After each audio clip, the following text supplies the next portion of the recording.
आज सोचा कि कुछ ऐसा बनाया जाए कि जो स्वादिष्ट भी हो और एक ही बर्तन में पूरा खाना बन जाए। तो साबुत मूंग लिए और चावल लिए और बहुत सारी सब्जियों के साथ थोड़ा सा डाल दिया उसमें पुदीना। तो देखा कि सारा घर पुदीने की खुशबू से महक उठा। सबसे पहले दाल और चावल को भिगो दिया था और उसके बाद सिलबट्टे में हरी मिर्च ली, अदरक ली और पुदीना लिया। बिल्कुल ताज़ा पुदीना था वो लिया और उसको कूट कर एक पेस्ट बना लिया। सबसे पहले लिया कुकर, उसमें डाल दिया देसी घी, उसमें डाला जीरा और हींग जिसकी खुशबू बहुत ही अच्छी लगती है। अब डाल दी सारी सब्जियां जो भी आपके पास अवेलेबल हो। मैंने डाली थी गाजर और बीन्स। मुझे ऐसी रेसिपी बहुत पसंद होती है जिसमें थोड़ी थोड़ी सब्जियां आसानी से इस्तेमाल हो सकें। अब डाल दिया इसमें हमने जो भिगो कर चावल और दाल रखे हुए थे वो। अब थोड़ी देर चलाते हुए इसको भून लेंगे।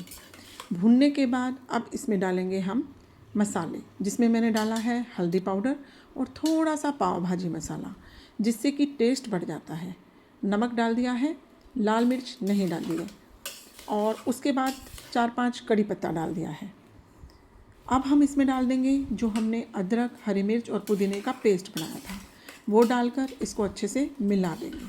अच्छे से मिला देने के बाद इसमें डाल देंगे हम पानी। पानी आप अपने हिसाब से डालिएगा। मैंने तो कुकर में भी दुगना ही पानी डाला है, जैसे कि जितना दाल चावल थे उससे दुगना पानी मैंने डाल दिया। अच्छे से मिलाएंगे और कुकर को कर देंगे बंद। 2 या 3 विसल आने तक हम इसको पकाएंगे। अब थोड़ा रायता बना लीजिए जाए। रायते में मैंने लिया एक खीरा, उसको पतले पतले स्लाइस में कट कर लिया। एक लिया टमाटर, उसको भी पतले पतले स्लाइस में कट कर लिया। साथ ही एक प्याज भी लिया, प्याज को भी पतले पतले स्लाइस में ही कट कर लिया। बारीक धनिया भी कट करके रख लिया। क्योंकि इस तरह के, अब आप किसको खिचड़ी कहें या पुलाव कहिए या कुछ भी कहिए, इसके साथ रायता बहुत अच्छा लगता है। और अब मैंने इसमें रायते में जो सब्जियां कट करी थी वो एक बाउल में डाल ली और उसमें डाल लिया जीरे का मसाला, जो कि मैंने रायते का मसाला घर में ही बनाया हुआ है। थोड़ा सा नमक, थोड़ा सा काला नमक और थोड़ी सी कश्मीरी लाल मिर्च।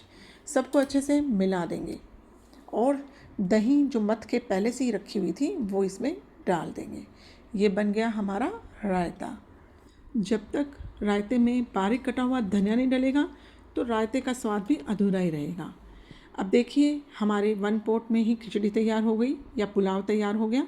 उसमें वेजिटेबल भी डल गई, दाल भी डल गई और रायते के साथ हमारा हो गया सैलेड।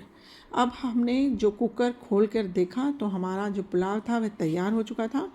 और देखिए कितना सुंदर रंग आया है और कितनी अच्छी खुशबू आ रही है। इसमें डाल दिया बारीक कटा हुआ धनिया और किया सर्व रायते के साथ। अगर इसके साथ एक पापड़ भून कर रख लिया जाए तो स्वाद बहुत ज़्यादा बढ़ जाता है। बहुत ही टेस्टी स्वादिष्ट चावल और रायता हमारा बनकर तैयार हुआ और सभी ने बड़ी खुशी के साथ खाया। आप भी ज़रूर बनाइएगा और बताएं कि कैसा बना था। Thank you.